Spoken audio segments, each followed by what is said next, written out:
बहुत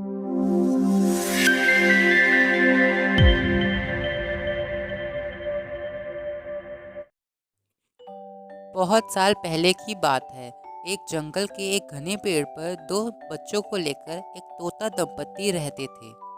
वे आसपास के पक्षियों को भी मदद किया करते थे और आवश्यकता पड़ने पर उनके बच्चों का ख्याल रखते थे और साथ साथ खाना भी खिलाया करते थे। तोता माँ अपने बच्चों से बहुत ही प्यार करती थी। उन्हें कोई भी कष्ट ना हो, इसीलिए घोंसले में नरम बिस्तर की भी व्यवस्था की थी और उनके लिए दूर दूर से फल लाकर उन्हें खिलाया करती थी।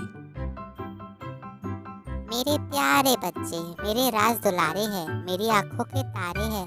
मैं भगवान से सदैव यही प्रार्थना करती हूँ कि इनके ऊपर कोई भी दुख की परछाई ना पड़े। इनके हिस्से का सारा दुख मुझे चढ़ जाए और मेरे हिस्से की सारी खुशियाँ इन्हें दे दे।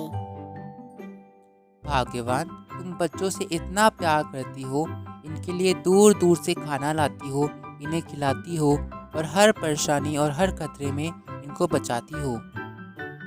क्या यह दोनों भी तुम्हारे इस त्याग को याद रखेंगे?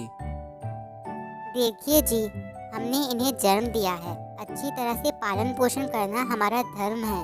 जब तक ये बड़े नहीं हो जाते हैं तब तक इन्हें हमारी आवश्यकता पड़ेगी और ये हमें प्यार को याद रखें न याद रखें, पर हमें तो अपना कर्तव्य निभाना ही है ना। मैंने आसपास कई तोते के बच्चों को देखा है जो अपने माँ बाप को मुंह मोड़ लेते हैं और उन्हें अकेला छोड़कर चले जाते हैं। देखो जी, हमारे बच्चे बड़े होकर अपनी दुनिया बसाए और उसी में खुश रहे। मैं बस यही चाहती हूँ। आखिर उन्हें भी तो अपने बच्चों का पालन पोषण करना होता है। हमें अपने स्वार्थ के लिए उनसे कोई आशा नहीं रखनी चाहिए। आशा नहीं रखेंगे तो दुख भी नहीं होगा। तुम्हारी सोच बड़ी ही अच्छी है। तुम्हारी खुशी को किसी की नजर ना लगे। मैं बस तुम्हें और अपने बच्चों को लेकर आजीवन सुखी रहना चाहता हूँ। उन दोनों की बातें चल ही रही थी और पास की डाल पर बैठा हुआ एक कौवा ये सब सुन रहा था और मन ही मन जल रहा था। दूसरों की खुशियाँ उससे बर्दाश्त नहीं होती थी। ये तोते तो अपने परिवार में बड़े ही मजे कर रहे हैं। अपने आप को न जाने क्या समझते हैं। इन्हें तो मजा चखाना ही होगा। कौवे ने इधर उधर नजर घुमाई और उसके दिमाग में एक योजना आई। पास के एक डाल पर मधुमक्खी का एक छत्ता था। कौवे ने उस छत्ते को देखा और उसके दिमाग में एक योजना आई और उसने सोचा, अगर मैं इस छत्ते पर टोका मारकर भाग जाऊं तो मधुमक्खियां बहुत ही क्रोधित हो जाएगी और वह सब छत्ते से बाहर आ जाएगी और सबसे पहले तोते परिवार को देखेगी। फिर मधुमक्खियां इस तोते की हालत बहुत बेकार कर देगी। मुझे तो ये सब सोचकर ही बड़ा आनंद मिल रहा है। यह कहकर कौवा वहां से उड़ गया और उस छत्ते पर चोंच मारकर भाग गया। कौवे की इस गंदी हरकत को देखकर तोते को बहुत ही क्रोध आया और उसने उसका पीछा करना शुरू कर दिया। और इधर बहुत सारी मधुमक्खियों को क्रोध आ गया। बाहर निकलते ही उन्होंने तोते परिवार को देखा। तोता माँ ने मधुमक्खियों को निकलते हुए देख लिया और उसे अपने बच्चों की चिंता होने लगी। तोता माँ ने अपने बच्चों को पूरी तरह से ढक लिया। फिर बहुत सारी मधुमक्खियाँ वहाँ आकर तोता माँ को डंक मारने लगी। उसे बहुत ही पीड़ा हो रही थी, लेकिन डंक सह कर भी वे अपने बच्चों की रक्षा कर रही थी। मेरे बच्चों, हिलना नहीं, बहुत सारी मधुमक्खियाँ हैं। काट लेगी तो तुम्हें बहुत दर्द होगा। उस दुष्ट कौवे ने इन्हें छेड़ दिया है। कुछ देर बाद मधुमक्खियाँ वहाँ से चली गई, लेकिन तोता माँ को बहुत ही दर्द हो रहा था। ओह, ये दर्द मुझसे सहा नहीं जा रहा। बाप रे, क्या करूँ, कहाँ जाऊँ। तोता माँ बेहोश होने लगी और ये देखकर दोनों बच्चे बड़े ही दुखी हो गए।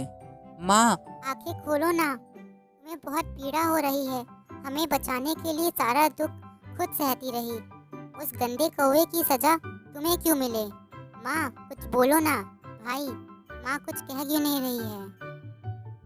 कुछ देर बाद माँ तोता ने अपनी आंखें खोली। उसे बहुत ही दर्द हो रहा था। इतने में बच्चों के पापा आ गए। वह अपनी पत्नी का हाल देखकर बहुत ही दुखी हो गए। मैं जानता हूँ, मधुमक्खियों का दर्द बहुत ही जहरीला होता है। तुम चिंता मत करो, मैं अभी बंदर के पास जा रहा हूँ और तुम्हारे दर्द की दवा लाता हूँ। यह कहकर तोता वहां से चला जाता है। बंदर भाई, मेरी पत्नी को कुछ मधुमक्खियों ने डंक मार दिया है। उसे बहुत ही दर्द हो रहा है। क्या तुम्हारे पास कोई दर्द निवारक दवा है? अगर है तो जल्दी दे दो, तुम्हारी बड़ी ही कृपा होगी। हाँ, दवा तो है, लेकिन यह सब हुआ कैसे, ये तो बताओ। यह सब एक दुष्ट कौवे की वजह से हुआ है।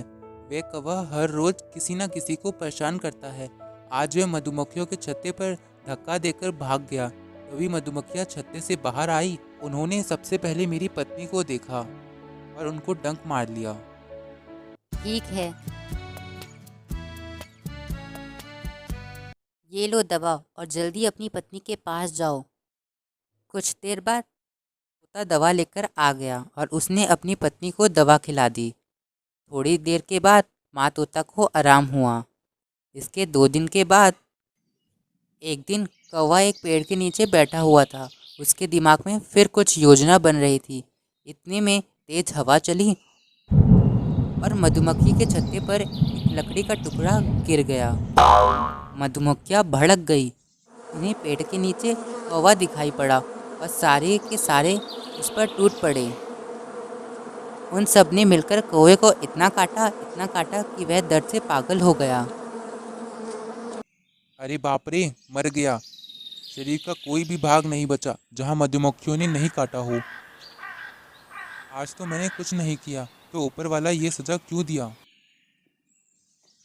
दूसरे पेड़ पर तोता और बंदर ये सब सुन रहे थे। तुम्हारी शराफत को तो पूरा जंगल जानता है।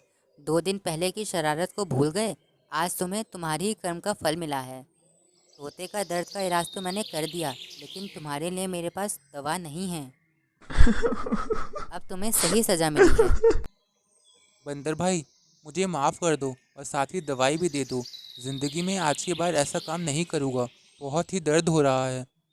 भाई बचा लो ना मुझे, थोड़ी दवाई दे दो। तुम्हारी किस्मत खराब है, दर्द की दवा ख़त्म हो गई है और नई दवा तैयार करने के लिए 2 दिन लगेंगे। तब तक तुम्हें ये दर्द सहना ही पड़ेगा। अब तुम्हें सच्ची तरीके से शराफत से रहना होगा। कौवे को अपनी कर्म की सज़ा मिल चुकी थी। जो दूसरे को अहित करते हैं वे अपने कर्म से दंड जरूर भुगतते हैं, और जो अच्छे कर्म करते हैं उसका फल मीठा ही होता है।